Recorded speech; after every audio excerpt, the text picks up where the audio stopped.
what's the correlation between learning, doing, executing, reading, implementing, improving, all those buzzwords I want to talk about today in this episode of the Pursue podcast, where I'm documenting my journey, my learnings over time, so that I can look back on it in the future and you can learn from my learnings over my journey. So today I want to talk about what's all about reading versus doing and learning versus executing and all those buzzwords. I want to break them down and talk about the implications of it, the actions you can do to improve faster, and how to implement this whole idea of continuous improvement, like what you've heard from Atomic Habits. Maybe you've read the book.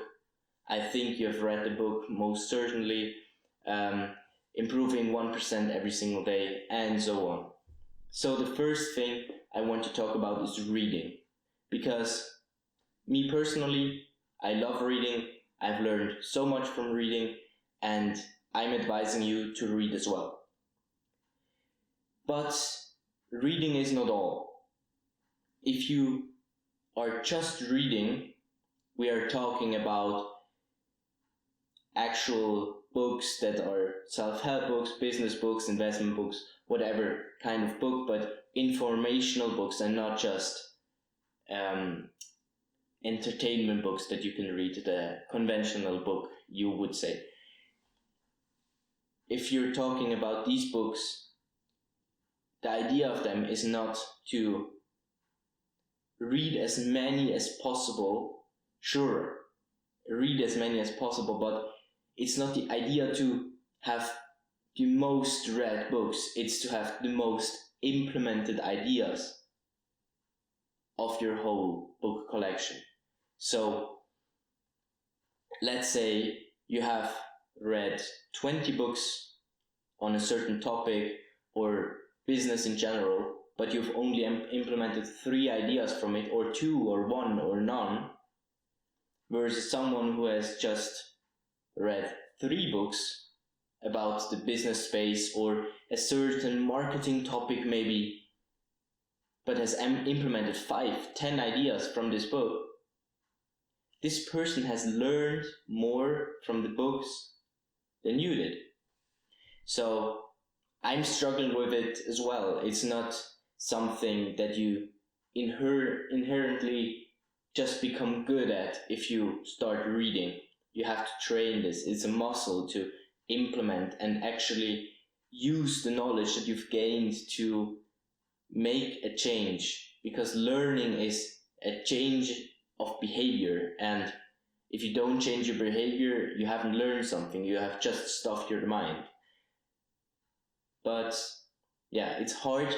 It's not an easy task to just start implementing every single idea, but I recommend to you, for example, to try to imagine your case, whatever you need, into the book. There are always examples in the book, and whatever. Try to imagine your example, your life example, into this situation, whatever it's talked about. If you can do this, you see application possibilities right when you read it, and then you get ideas and you can start writing down those ideas and start implementing small bits of it. That's how you improve and learn, and you get better at it over time. So that's the first thing about reading. It's not about reading as many words as possible, but implementing as many ideas from what you've read as possible. So the next thing is about overconsumption in general, because today's society, whatever you want to call it, we are consuming way more than we are producing. Most certainly, most of the people, most of us, I would say 99.5% of everyone is consuming more than they are producing. They are consuming television, social media, books, articles, newspaper, news in general, whatever you want to say, but something that you're not creating but consuming. Every single app that you are using on your phone, most of the time, is for consuming and not creating. Assuming you're not producing something with this app. So, what can we do? And what's the problem with it? The problem with it is that we are training our brain to consume but not implement and do stuff. Because by consuming, we are not getting better. And if you are listening to this podcast, you are probably trying to get better as a person in a certain field, in a specific topic, whatever. Apply it to your case. Just take the idea from it. So,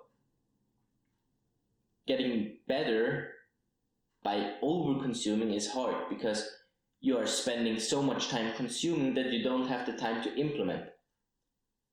I have 2 ideas for you that you can try to implement from this and take away from it. So the first one is reduce your time of consuming, only if it's only half an hour a day, and try sitting still in a room. You don't have to be sitting still like a block, but sit in a room, no distractions, no music, no podcast, no reading, nothing. Just sitting with yourself will give you so many insights about yourself that you didn't know before, that it's a producing asset. I myself am right now tracking if I'm productive in certain time slots every day, and if I'm not productive, and I'm marking them green or red. And if I'm doing nothing or writing down ideas and sitting with myself, this is productive time because you are getting ideas. You are training your brain actively to generate ideas, become creative, and expand your horizon, your thinking abilities that you are damaging by over-consuming constantly, because overconsumption is telling your brain to think less and just consume rather than coming to conclusions on your own and expanding and diving deeper into ideas. This is what producing is. So this is one idea for you. And the second idea for you is trying to slot in some time of your day, just time to write. Write for 10 minutes, 15 minutes, if it's just 2 minutes, I don't care. But writing with no distractions will give you so much clarity, so much productive time to produce something, because you have something an actual thing to hold in your hand afterwards. I recommend doing it in an analog book, but to start off you can also do it digitally just to get into the habit, but I like writing by hand. It's all of this topic about journaling and all this stuff. Sure, I didn't know how to journal as well in the beginning, but right now I'm just in the morning after waking up reading some pages, 15 pages of my book, and that I'm currently reading, and then I'm writing for a bit. And it's just the flow of my thoughts, because afterwards you have a couple of things that you can notice. First of all, what are you thinking about every single day? If you do this as a daily habit over 30 days, you will recognize what you are thinking about every single day. What are concerns you're having? What are you improving at? What problems are you currently having in your life? All of these things, and you can start tackling them. And you also will notice that you get ideas by writing. If you get ideas, write them down, every single one, no matter how bad it is. Idea is not a quality game, but a quantity game. Ideas is about writing 20 ideas down, and one of those ideas is a great idea. So get out as many ideas as possible and then curate them instead of trying to curate the perfect idea and then deploying it. Because if it fails, you feel miserable. If you're doing 20 ideas and you're picking one and it failed, you can iterate another one maybe and try this one. So try writing down and spend time writing and spend time with your own mind. So now to the broader topic of learning versus executing. What should be the balance? For me, I think the Pareto law, 80-20 principle applies really well here. Maybe it's more of a 90-10 principle, and I would say spend most of your time executing. Spend time just doing things. By doing, you uncover things that you didn't know about, that they were there behind this door. The unknown unknowns only become discoverable if you're actually executing. No book can tell you what's hiding behind the hidden thing. So spend more time executing, and you will, by executing, also learn so much more, improve on a daily basis. If you're getting into the habit of not trying to consume the knowledge, but actually implement the knowledge you already have, you will learn stuff from books by yourself. You don't need a book for everything. You can learn stuff by yourself.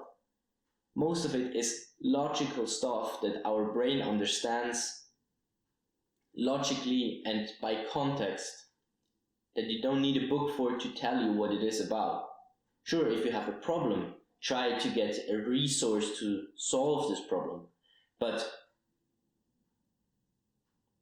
executing helps you develop your brain in a way to want to execute more, learn more, get to know your actual problems that you have. So no matter what it is, if it's a business circumstance, in your career, with your relationships, or with your fitness, or whatever it might be. Let's take fitness as an example, because it's always a good example. Try implementing the exercises that you already know. And if you know them already, try to improve at them. By bodily feelings, how do you feel if you're pressing in this direction or pulling in that direction? Does it feel good? Can I change the angle of my hands maybe a little bit so it feels a little bit better? How can I feel the muscles better? Or during endurance training, how can I improve my strides? All of those things you can do intuitively, and then start to improve at it. And if you're getting stuck on a problem, you still have this in your pocket every single day. So then you can use it and start learning, and then actually go and apply it again. So after thinking about this right now in the moment, I would say it's more of a 95-5 principle here. It's an extreme Pareto law. So 95% of the time should be executing and 5% of the time should be learning. Because for me, for example, reading books is not about learning all the time. For me, reading books is also about getting ideas. And ideas are so valuable. If you're reading about something or consuming a piece of content about something, and they are talking about a specific topic, you will get, if you're training your brain to think creatively, you will get more ideas over time. And then this idea leads to another idea and another and another. And in the moment you start coming into this spiral of new ideas. What could this look like in the future? How this, that, whatever it is. But you don't get into this flow if you're not learning something new and stimulating your brain with outside inputs sometimes. It's good to sit with yourself most of the time and execute and learn by doing, because you learn way faster by actually doing, because you get immediate feedback from the world if what you're doing is actually effective or not. And if it's not effective, you can go to other resources and then apply it. But this idea cycle, I think, is really valuable. So you should read books and consume some content of any kind, of any resource kind you want to or you prefer. And this stimulates your brain to get some ideas, some thoughts, whatever it is about. It can also be about geopolitical relevance and whatever your topic of interest is. This is applicable to everything. And if you don't think it's applicable to you, think again and try to sit with it for 10 minutes without distractions. I guarantee you that you will find an applicable form for this. So, a quick summary. I would say 95% of your time should be spent executing, and 5% of your time should be spent learning and getting inputs from the outside world. From those inputs, curate what you want to learn and implement more and consume less. So less books, but more implementation per book. Less content, but more implementation of this actual content. Also spend more time writing, sitting with your ideas, letting your brain circle and just go in circles and generate ideas, write everything down, come to conclusions, develop your habit of becoming creative. That's also another thing I'm recognizing in myself over the last couple of weeks, that I'm switching from wanting to be a perfect entrepreneur, businessman, whatever you want to call it, to more a creative person in an entrepreneurial endeavor. So more of how can I express a world? How can I deliver a feeling? How can I attract a certain group of people with visuals and text and all of those things, more than just data and statistics and development and all those things. But that's a topic for another episode, maybe next one, maybe sometime in the future. And I hope you've learned something.